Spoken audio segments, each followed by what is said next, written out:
Mic check 1 2. It's the Y2K collector, and the fear of missing out, or FOMO, it seems to manifest itself strongly in the minds of video game collectors due to a combination of psychological factors and industry practices that leverage scarcity and exclusivity. And it's something that we've seen in our community for quite some time. Now, while many people experience fear of missing out to varying degrees, some individuals seem immune to it. And this resistance often stems from a combination of psychological traits or lifestyle choices, and even a different approach to social interaction and personal satisfaction. So, I have a few reasons why I think some people never experience FOMO. And the first one is a strong sense of self and self esteem.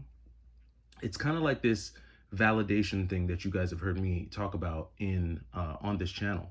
It's internal validation. See, individuals who don't experience FOMO often derive their sense of worth and happiness from within, right? Rather than any type of external validation or comparison with others. They're secure in their choices and they don't feel the need to constantly prove themselves or keep up with anyone.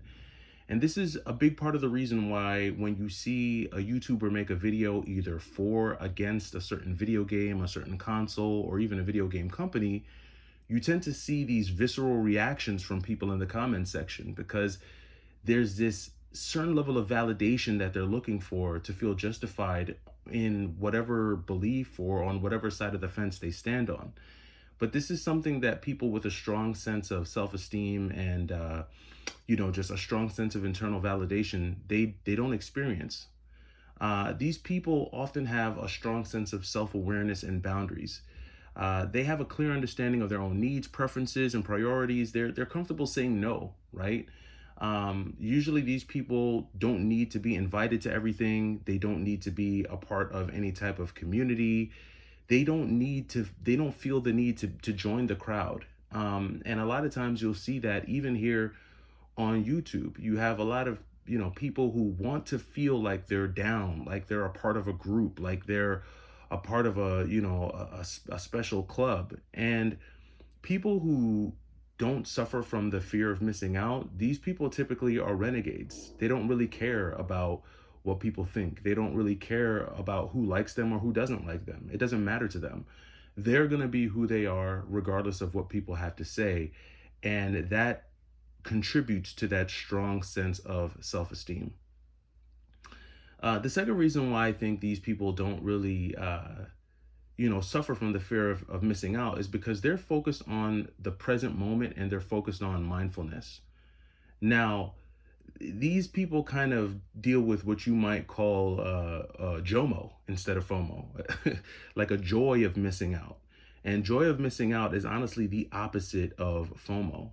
People who experience the joy of missing out genuinely enjoy peace. They enjoy solitude. They enjoy freedom that comes from the ability to disconnect from, the gaming community or collecting or anything like that. They actually prioritize, their own well-being. They prioritize relationships. They prioritize what's happening in their own personal lives as opposed to what the latest pickups are or what the latest releases are. And when you have a personal satisfaction, when you have, a family, friends, real life things that you can turn to, you have a sort of a joy of missing out, right? You don't really care to attend the latest gaming convention when you're off chilling somewhere in a park with your family, grilling burgers and hot dogs. You don't necessarily care that you didn't, get in line and make it for the launch release of some console when you're busy, on a date with your girlfriend or on a vacation with your wife. These things kind of create a joy of missing out because in your mind, you're like, well, I'll get to it when I get to it. And if it's still there when I get to it, then great, I'll pick it up. But if it's not, oh, well, there's bigger things in life. And so I think the second reason why these people don't suffer from the fear of missing out is because they do enjoy the moment. They enjoy what's going on in their own present lives. I think another reason, the third reason why certain people don't suffer from the fear of missing out is because they have a reduced level of social comparison. And it's something that I touched on earlier. um, a lot of times these people limit their social media use because you see a major driver of FOMO is exposure, and it's really just being able to see what other people have going on. And when you're constantly looking at what other people are doing, there's almost this natural tendency to start to compare what you see in other people's lives to what's going on in your own life. And people who don't suffer from the fear of missing out, they're not spending their time observing what other people are doing. Like if you spend 20 hours a week watching other people's collections, if you're spending 30 hours a week watching all the pickups that other people are getting, then yeah, naturally you're going to start to feel like, man, I never find, Earthbound in my city. How come I can never find a copy of Twilight Princess in my town? How come my GameStop doesn't carry Sega Saturn games? These are all the things that you're going to start to internally question, whether you say them out loud or whether it's a subconscious thought. You're going to start to think these things, and it's going to put you in a place where you're doing some type of comparison. And so when you start to compare and you realize, like, man, I don't have as many great finds in my city as a Retro Rick or as a Easy Gamers or as a Gamers Manual or anyone that you watch on the internet who maybe finds a bunch of really great games. When you start to look at that and realize, like, oh man, I don't find as many great games as them. Well, when the opportunity comes for you to get a game, even if it's overpriced, you're gonna feel like, oh man, I better get this game because I don't see as many games like this in my city as, say, a Easy Gamer. So I need to get it now. And it's that comparison that you're doing day in and day out, week over week, that's putting you in this position where you feel like, okay, I need to get it while it's available. And people who don't suffer from FOMO, they're not on social media like that. They're not spending time on social media every day. I know it seems like me myself. I am on social media all the time because I'm always dropping YouTube videos. But the reality of it is that these videos take me all but 20 minutes to film and post, right? And 20 minutes out of my day isn't a lot. Now, if I'm spending hours and hours on social media, that's when it becomes a problem. But for me, I do this more so as a video diary, so to speak, a video journal and a vlog format. And it's a great way for me to connect with the community. But I'm not on here watching and comparing and seeing how I can match up against someone else. Don't get me wrong, it's great to watch videos and see what other creators are doing because you get inspiration and you also get educated on games that you may have never heard of before. But once you're watching, YouTube, or you're just on social media in general to a point where you're beginning to internally compare yourself to other people, that's what's going to spark some of that FOMO. And people who don't suffer from FOMO, they don't spend their a lot of their time doing this.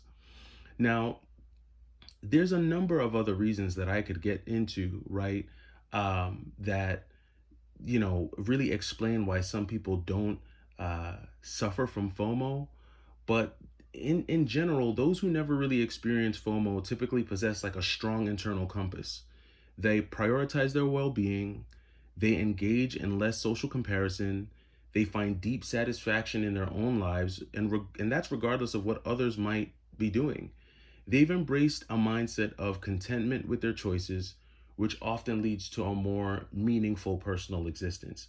And when you get to a place where you can be content, where you don't feel the need to compare yourself, where you're not measuring your success against what other people are doing, but you set your own personal goals, you have your own personal views, and you live life according to your rules and what makes you happy, this kind of helps to reduce that feeling of FOMO.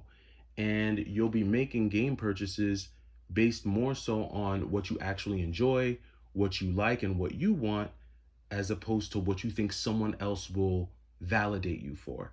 And so I thought that this was a pretty interesting thought and a pretty interesting concept because the other day I did a video on Switch games.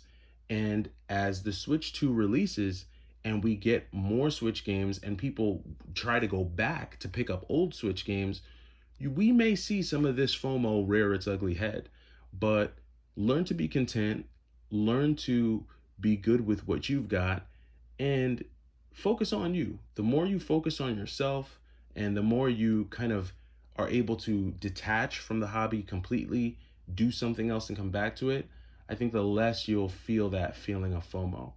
But you guys let me know what you think down in the comments when it comes to FOMO. Um, what do you think are the drivers of FOMO, and what do you think it takes to kind of get rid of that FOMO feeling? I'd be interested to know your thoughts in the comments below, and I'll catch you in the next video. It's the Y2K Collector. Take it easy.